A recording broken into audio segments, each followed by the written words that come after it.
Hi friends, അപ്പോൾ രാവിലത്തെ പണിയെന്ന് പറഞ്ഞാൽ പെരയ്ക്കായെല്ലാം തൂത്ത് വൃത്തിയാക്കല. ഞാൻ കാണാം കേട്ടോ, വയ്ക്കാൻ പോവാണ്.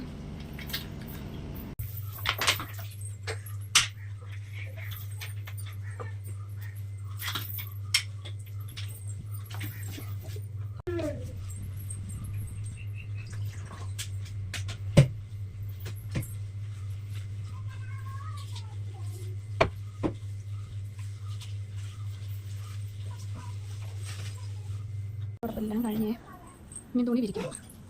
അങ്ങനെ തുണിയെല്ലാം വിരിച്ച് കഴിഞ്ഞ് ഇനിയിപ്പോൾ പിള്ളേർക്കെല്ലാം കഴിക്കാൻ കൊടുക്കാം. ഇപ്പോൾ കുഞ്ഞുങ്ങൾക്ക് ഇത് ഹൽവയായിട്ടോ കഴിക്കാൻ കൊടുക്കുന്നത്. കാപ്പിയോട് കഴിഞ്ഞാൽ ഒരു 11 മണിയൊക്കെ ആകുമ്പോൾ എന്തെങ്കിലും ചെറുതായിട്ട് കുറിക്കാൻ കൊടുക്കുന്നു. അപ്പോൾ മൂത്ത ആൾ വേണ്ട കേട്ടോ, പനിയായിട്ട് പോയിട്ടില്ല സ്കൂളിൽ. അപ്പോൾ അതെ നമുക്ക് നുറുക്ക് കൊടുക്കാം. അവർക്ക് ഹൽവയൊന്നും ഇഷ്ടമല്ല. ഓറഞ്ച് ഇരിപ്പുണ്ട്, പിന്നെ 2 ഓറഞ്ച് എടുത്ത് 2 ജ്യൂസും കൂടി അടിക്കാൻ പോകട്ടെ. ഇനി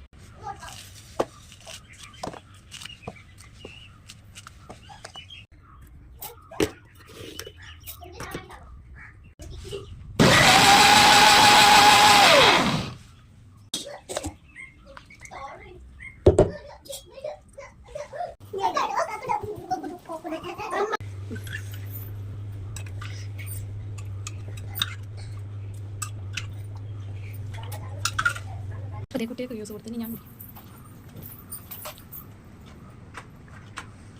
രാവിലത്തെ പണികളൊക്കെ കഴിഞ്ഞു കേട്ടോ. ഇനി ഇപ്പം കുട്ടിപ്പട്ടാളങ്ങളുടെ കൂടെ ഒന്ന് നോക്കലാണെങ്കിൽ വീഡിയോ ഇഷ്ടപ്പെട്ടെങ്കിൽ ലൈക്ക് ചെയ്യണേ, സപ്പോർട്ട് ചെയ്യണേ. തെറ്റാ പൈസ ചെയ്യൂ.